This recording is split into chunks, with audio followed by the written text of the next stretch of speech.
সাহিত্য চর্চার জন্য, শিল্প চর্চার জন্য, চলচ্চিত্র নির্মাণের জন্য তিনি অনুদান দিয়েছেন। সেই অনুদানে অনেক ছবি হয়েছে, যেমন ছুটির ঘন্টা, ডুমুরের ফুল, এমিলের গোয়েন্দা বাহিনী। এই যে ছবিগুলো, এগুলো সব কিন্তু শিশুদের জন্যই ছবি। সেজন্য তিনি কতটা কেয়ারিং ছিলেন, কতটা দূরদর্শিতা ছিল তার ভেতরে, যে শিশুরাই হবে আগামী দিনের ভবিষ্যৎ। তাই তাদের প্রতি যত্ন নেওয়া খুবই জরুরি, খুবই জরুরি। আমার অভিজ্ঞতায় আছে, যেমন শিল্পীদের জন্য তিনি নতুন কুড়ি করেছিলেন টেলিভিশনের মাধ্যমে, টেলিভিশনে অনুষ্ঠান করেছিলেন, যে সেটার মাধ্যমে নতুন কুড়ি হয়েছিল, এবং নতুন কুড়ি থেকে অনেক স্বনামখ্যাত শিল্পী বেরিয়েছে, প্রতিষ্ঠিত হয়েছে আজকে। তো সেই জন্য আর সেখানে আমিও গিয়েছি, কনক চাপাও গিয়েছেন, এবং সারা দেশব্যাপী শিশু একাডেমি করেছিলেন। সেই শিশু একাডেমির মাধ্যমে আমরা অনেক প্রতিযোগিতা করেছি। আমি 5 বার জাতীয় পুরস্কার পেয়েছি সেই সময়।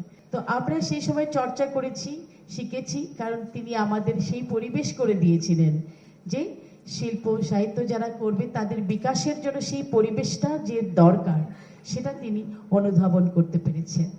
তো আমরা তখন চর্চার মাধ্যমে এগিয়ে এসেছি। তারপরে স্কুলগুলোতে বিভিন্ন সময় প্রজেক্টরে আমাদের ছোটদের ছবি দেখানো হতো, আন্তর্জাতিক ছবি দেখানো হতো, যে ছবিগুলো দেখে আমরা বুঝতাম যে আমাদেরকেও এভাবে এগোতে হবে, এভাবে বড় হতে হবে। তো আজকে আমার মনে হয় তোমরা যারা এখানে আছো, তোমাদের কেমন লাগছে? জোরে বলো, ওয়াও, একটা হাততালি হোক না। Thank you, thank you, thank you.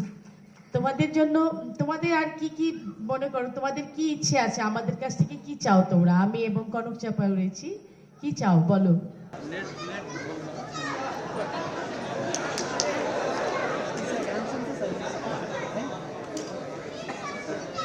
গান শুনতে চাও?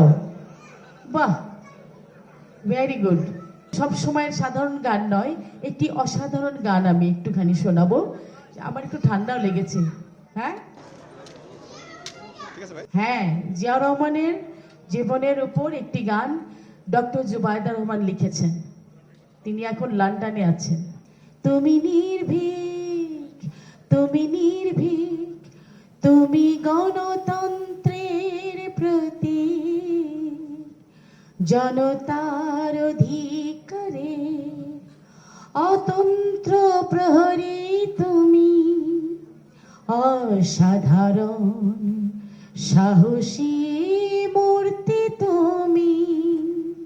তুমি নেতা, তুমি কঠোর পরিশ্রমী, দিন কেটেছে তোমার সবার চিন্তায় বিরামী। তুমি সূর্য রশ্মি, চাঁদের আলোর মতো, তাই আজ বহু দূরে থেকেও আমরা তোমার আলোয় আলোকিত।